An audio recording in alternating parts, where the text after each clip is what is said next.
울주군에 지원되는 각종 지원금이 주민 간의 갈등을 불러일으키고 있습니다. 더구나 거액의 인센티브 자금 사용을 위한 법인화 과정에서 각종 잡음도 잇따르고 있습니다.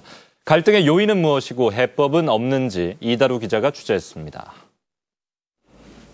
최근 서생면 주민협의회는 울산시에 비영리 법인 설립 신청서를 냈습니다. 시는 주민협의회에 수정 호환을 요구한 상태지만 별 문제가 없으면 이달 중에 허가증을 내줄 계획입니다.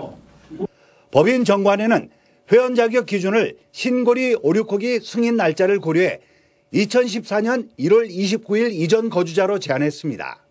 오륙호기 실질 승인 이전에 주민등록이 돼 있는 사람으로 하자. 1년 이전에 찍고 왔는 사람들은 또 1년 있다가 가입시키 주면 되지 않느냐. 하지만 이 같은 회원 규정은 원주민과 이주민 간의 갈등을 부추기는 독소 조항이 될 우려를 안고 있습니다.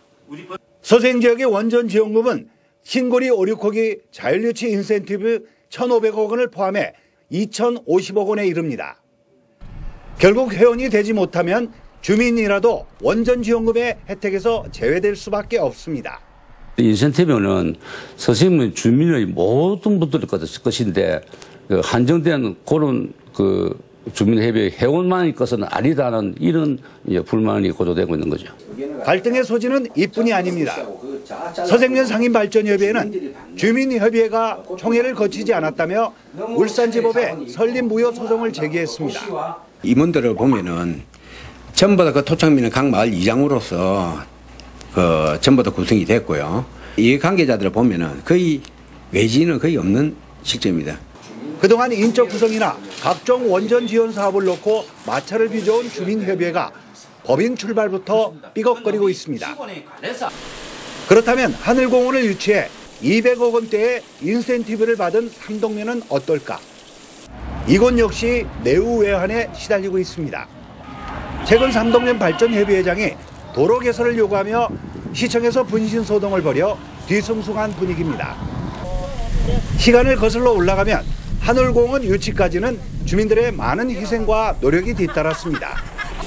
지난 1988년 부산시립 화장장이 삼동면으로 이전이 거론될 때 주민들은 온몸으로 막아냈습니다. 이어 2003년 통도사가 사설 납골당을 추진하던 중 한 달 만에 하늘공원으로 급전환된 것입니다. 하지만 남은 지원금 160억 원 사용을 놓고 주민 간의 마찰이 일고 있습니다. 사단법인 삼동면 발전협의회 정관에는 회원 자격은 이사회에서 정하고 자격 기준일을 2007년 12월 31일 이전으로 하고 있습니다. 이를 근거로 한 가구당 도시가스 인입비 126만 원을 원주민에게만 지원해 이주민들의 반발을 샀습니다. 혐오시설을 유치한 데 대한 피해 보상 차원이라는 입장입니다.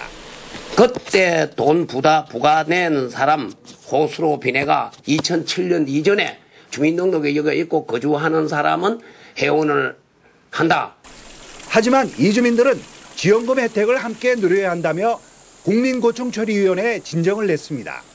상호간에 밥 먹고 어떤 그런 갈등이 심부로 인해갖고 시골에 정다운 어떤 그런 분위기가 없어지고 위험과 혐오스러움을 감내하고 받은 지원금이 결국 주민들의 갈등을 일으킨 겁니다. 원주민과 이주민 간의 갈등이 봉합되지 않으면 지역 발전은 퇴보할 수밖에 없습니다. 따라서 각종 지원금 사용의 투명성도 높이고 주민 간의 갈등을 조정할 수 있는 공신력 있는 기구가 설립돼야 한다는 주장이 강한 설득력을 얻고 있습니다. UBC 뉴스 이다루